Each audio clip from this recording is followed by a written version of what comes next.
Hi everyone, so today I'm going to talk about history of Malaysia. Malaysian history is said to have started from the Sultanate of Malacca, which was around 1400. At the time of its glory, the Sultanate territories covered the most of the east coast of Peninsula, Malaysia and Sumatra. Malacca emerged as a glorious government because of its strategic location, was the meeting point between East Asia and the Middle East. This situation allowed Malacca to emerge as a major trading center for spice trade, especially in the Southeast Asia. Islam was the main religion which emerged and became the main religion for the resident because the ruler himself had professed the religion. In 1511, Malacca fell into the hands of the Portuguese, and that was the beginning of the colonial era in Malaya. After that, Malaya fell into the hands of the Dutch in 1641 and British in 1824 through the Anglo-Dutch Treaty. British colonization was the longest compared to the others.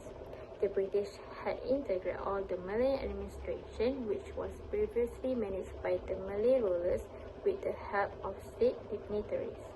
The British intervention had aroused dissatisfaction among the local populations. Some individuals rise up against the colonial, yet it was easily defeated by the British as their efforts were more toward individuality. Among the heroes that went against the colonialists were Dor Said, Tok Janggut, Datuk Bahaman, Datuk Maharaja Lela, Rosie Dobi, and several others. During the 1920s and 1930s, many residents of Malaya had started to receive education, either from the Middle East or local education. As a result, this educated group had appeared to fight in the name of nationalism.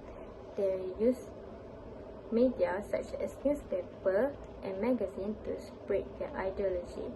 There were also among them who had formed associations such as Kesatuan Melayu Muda (KMM) and Kesatuan Melayu Singapura (KMS), which were aimed at driving away the invaders and form their own government. When the people of this country were so eager to end the invasion, they were joined by the Japanese landing at the end of 1941, which brought Malaya to another colonial era. Japan had occupied until 1945 before surrendering as a result of the bombing of Hiroshima and Nagasaki. Japanese resignation has given space to the Communist Party of Malaya (PKM) to control Malaya. PKM has launched attacks on Malaya through violence. They had murdered 3 European rubber farm managers in Sungai Siput, Perak. Thus, in June 1948, Sir Edward Chen has declared emergency over Malaya. PKM did not succeed Malaya and the British returned powerful. British Military Administration or PMA is between the end World War II and establishment of the Malayan Union.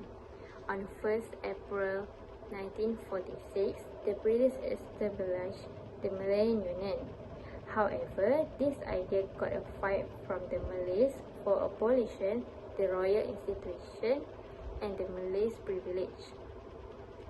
The emergence of Tunku Abdul Rahman had given a silver lining to the struggle of the Malayan nationalists when his action of forming the Alliance Party had started to open the eyes of British to allow the Malayans to govern their own country.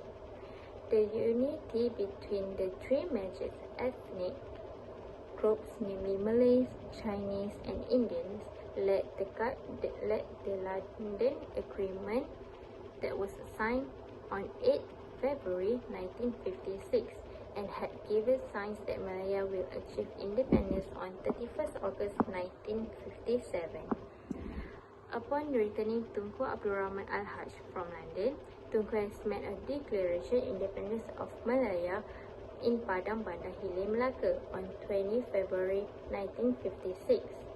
On 27 May 1961, Tunku Abdul Rahman, Putra Al-Hajj, has suggested the merger of 5 colonies, namely the Malaya, Singapore, Sabah, Sarawak and Brunei to form a new country.